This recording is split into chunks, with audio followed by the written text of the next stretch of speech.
Hi everyone, hope you're well and that you survived the recent tropical weather. Talking of heat and the summer, and as we entered the second half of August, I thought I'd record a short video offering some top tips to those of you who will be starting your training contracts over the next few weeks. Firstly, and most importantly, it's worth remembering that none of you are the finished products, not by any stretch of the imagination. One of the great attractions of training to become a lawyer is the fact that every day is an opportunity to learn something new. And the whole point about the training contract is for you to train. That means developing a deeper knowledge in the areas of law you'll be specialising in and to hone those all-important business skills such as drafting, negotiating, working with clients, etc.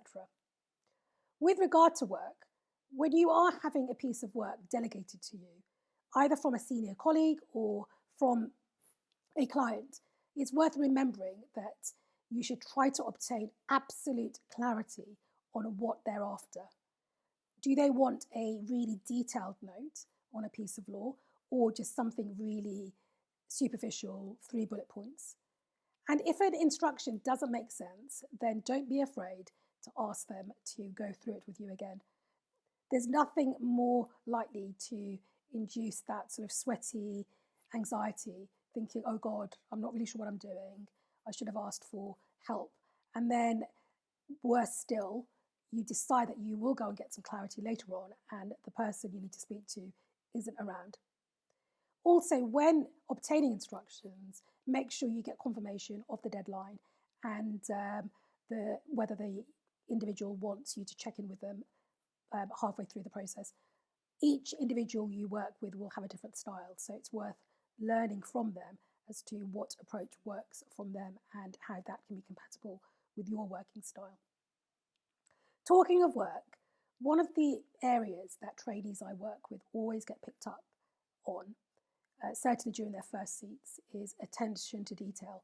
You'll have heard this phrase being mentioned during training contract applications, and it is by far one of the quickest ways for partners to lose confidence in you, whether that's a basic typo or sending an email and forgetting the attachment. So I find that if I take regular breaks and if I'm working on something complicated, then stepping away from it and then coming back to it will help me to stay fresh and therefore on top of my game and reduce any risks of work going awry.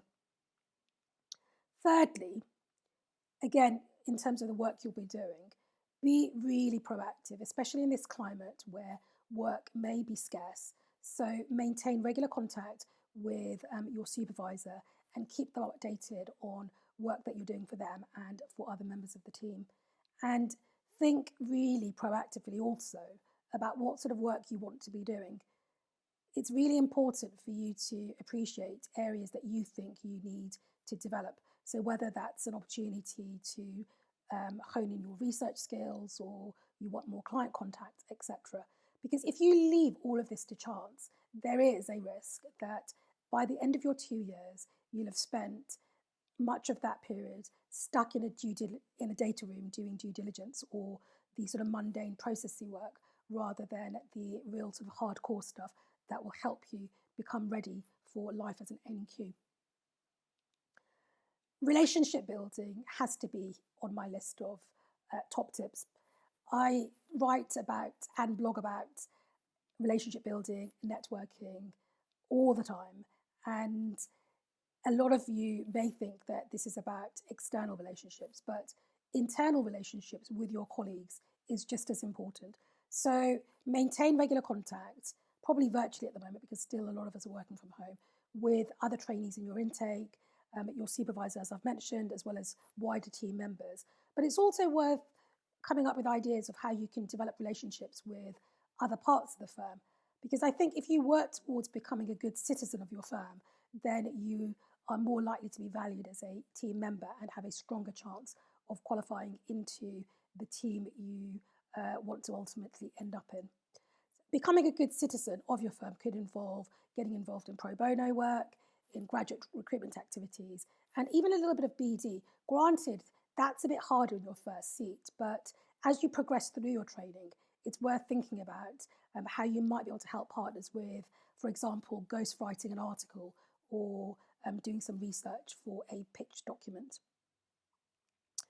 Seat choices is also really important. The amount of flexibility firms give you as to which departments you get to spend time in during your 2 years of training does vary.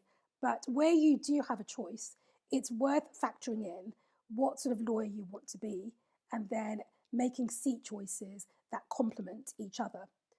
That includes choosing between a client secondment or an overseas seat. For example, if your heart is set on becoming an IP lawyer, then doing a capital markets seat in Hong Kong is perhaps not the best choice.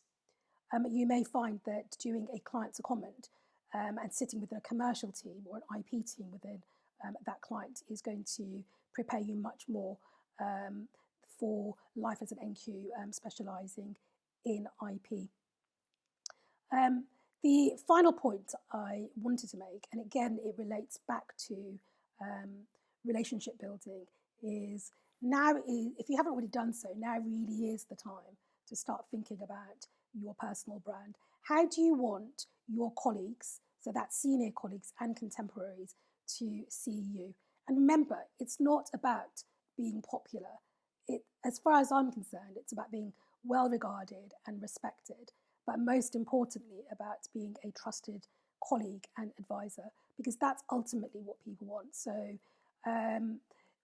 try not to neglect that, because although you're there to do a job and to be technically brilliant as a lawyer, far too many trainees spend their 2 years with their heads buried in statutes or contracts, and by the end of the training contract, no one actually knows who they are.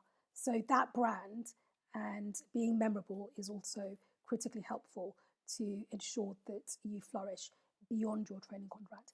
Anyway, look, that's all I've got time to say. Hope that's been useful. Do look out for future videos, and you'll be able to find more content on the Cheeky Little Careers website. Take care, bye.